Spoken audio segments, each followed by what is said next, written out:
Sunday, the 4th of July, is being marked as Thank You Day.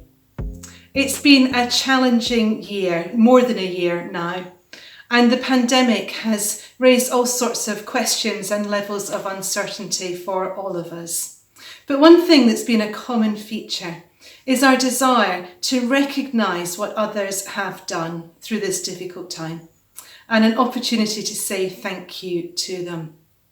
So there's so many people to say thank you to throughout the country: our frontline NHS staff, delivery drivers, shopkeepers, volunteers who have manned the vaccine centres, so many people.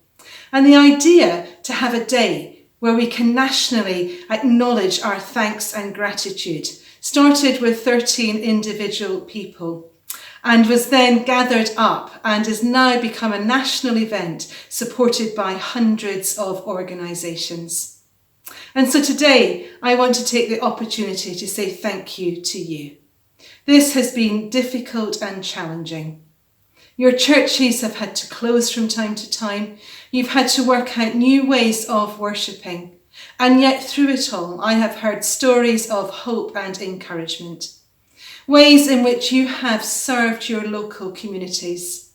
It might have been by shopping for elderly people, for those who have been shielding, for checking in on people who are on their own and making sure they are okay, for collecting prescriptions, for running food banks, for actually cooking meals and taking them to families in need.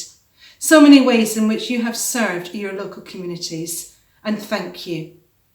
And thank you for the ways in which you have supported your own congregations. You have found new ways to worship together. You've learned how to use Zoom to meet with one another. You've been creative in offering new ways of being fellowship together. You have held things well together, and I really want to acknowledge how much this has been challenging, but how creative and imaginative you have been, and how that deep desire to be church and to be church together has been one that has been a foundation through it all. Jesus said that he is the light of the world, but he invites each one of us to take that light out into the world in our own ways. Throughout the pandemic, I am aware that there has been light shining in your parishes, in your benefices, in your towns and villages, in your neighbourhoods and local communities, as you have reached out to one another and to the others around you in your communities. So Jesus' light has shone more strongly. My thanks, my gratitude, and my prayers for you as you continue to shine the light of Jesus and to bring hope in the dark places. So this Thank You Day, I just add my thanks to each and every one of you. Thank you.